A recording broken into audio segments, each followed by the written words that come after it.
গ্রামীণ নারীদের কাছে যখন তখন ছুটে যান বাদশা, হাতে হাতে তুলে দেন নতুন জীবনের শক্তি সঞ্চিত ফসলের বীজ। বয়াম থেকে শাকসবজির বীজ বের করে নারী পুরুষদের হাতে তুলে দিচ্ছেন বাদশা আলম। বিনিময়ে নেন না কোনো টাকা পয়সা। বাচ্চা আমাদের গ্রামের ছেলে, সে আমাদের বিচি দেয় নানান ধরনের। যেমন তার নাম তেমন তার কর্ম। নিজের একমাত্র সম্বল বাইসাইকেলটি নিয়ে গ্রামের পথে প্রান্তরে ঘুরে বেড়ান বাদশা আলম। বিনামূল্যে শাকসবজির বীজ বিতরণ সহ এবং সমাজ সচেতনতামূলক কাজ করার জন্য গ্রামের মানুষ তাকে সাইকেল বাদশা নামেও সম্বোধন করে থাকে।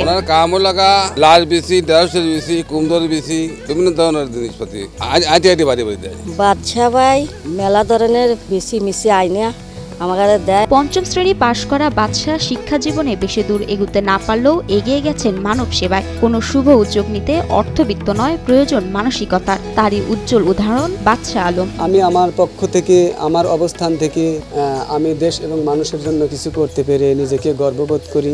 ছোটবেলা থেকে কৃষিকাজের সাথে সম্পৃক্ততা ছিল বাদশা আলমের। মাকে দেখতেন প্রতিবেশীদের নিজ গাছের বীজ দিতে। সেই থেকে দীর্ঘ 15 বছর ধরে বাড়িতে বাড়িতে গিয়ে শাকসবজির বীজ দিয়ে বেড়ান বাদশা। আমার বাবার সাথে আমি কৃষি কাজ করেছি। আমার মা যখন বীজ রাখতেন, পাড়া প্রতিবেশী কেউ আসলে তাদেরকে দিতেন। পেশায় বাদশা আলম একজন তাঁতি। সপ্তাহে 6 দিন তাঁতের লুঙ্গি বুননে ব্যস্ত থাকেন বাদশা। আমার মূলত পেশা তাঁতের কাজ। আমি দুটো তাঁত চালাই। তাতে দিনরাত চলে নানা রঙের লুঙ্গি বুননের কাজ। সপ্তাহে মঙ্গলবার তাঁত বন্ধের দিনে কাক ঢাকা ভোর থেকে নিজের সাইকেল নিয়ে বেরিয়ে পড়েন বাদশা। এ সময় তার সাইকেলের চারপাশে বাঁধা থাকে ছোট ছোট কৌটায় শাকসবজির বীজ। তার ভান্ডারে থাকে লাউ, কুমড়া, টমেটো, বেগুন, শাকসহ বিভিন্ন সবজির বীজ। সপ্তাহে একটা দিন আমার কাজকর্ম বন্ধ রাখে। যখন যে ধরনের সবজির বীজ লাগানোর মৌসুম, সেই মুহূর্তে তাদের কাছে হাজির হয়ে যায়। পাবনার বেড়া উপজেলার প্রত্যন্ত গ্রামের পথে চলতে চলতে কারো বাড়ির আঙিনায় বা পাশের সামান্য জায়গা পড়ে থাকতে দেখলেই থেমে যায় বাচ্চার সাইকেলের চাকা। সেই বাড়ির লোকজনকে ডেকে তাদের সবজি চাষে উদ্বুদ্ধ করেন। বিনামূল্যে তাদেরকে বিভিন্ন সবজির বীজ বিতরণ করেন তিনি। তাদেরকে পরামর্শ দেই, এই জায়গাটা ফেলে রাখবেন না। শুধু বীজ বিতরণ নয়, কিভাবে বীজ বপন করতে হয় তাও শিখিয়ে দেন তিনি।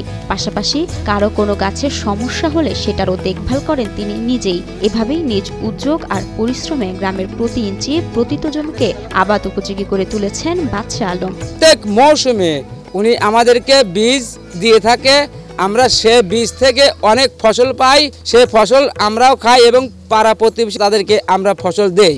বাচ্চারা এই ধরনের জনকল্যাণমূলক কাজকে প্রথম দিকে পাগলামি বলে মনে করলেও কখনো নিরুৎসাহিত করেননি তার স্ত্রী মিনারা খাতুন। এখন তার স্বামীর এই ধরনের কাজের জন্য গর্ববোধ করেন তিনি।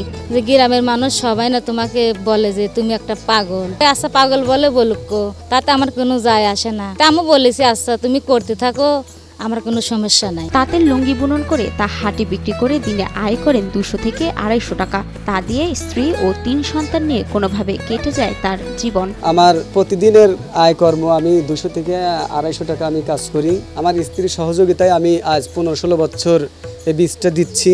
এর বাইরে নিজ খরচে বাল্যবিবাহ, মাদক, যৌতুক বিরোধী লিফলেট বিতরণ সহ সমাজ সচেতনতামূলক বিভিন্ন স্লোগান সম্বলিত প্লেকার্ড তৈরি করে তা গ্রামের বিভিন্ন স্থানে প্রদর্শন করেন বাদশা আলম।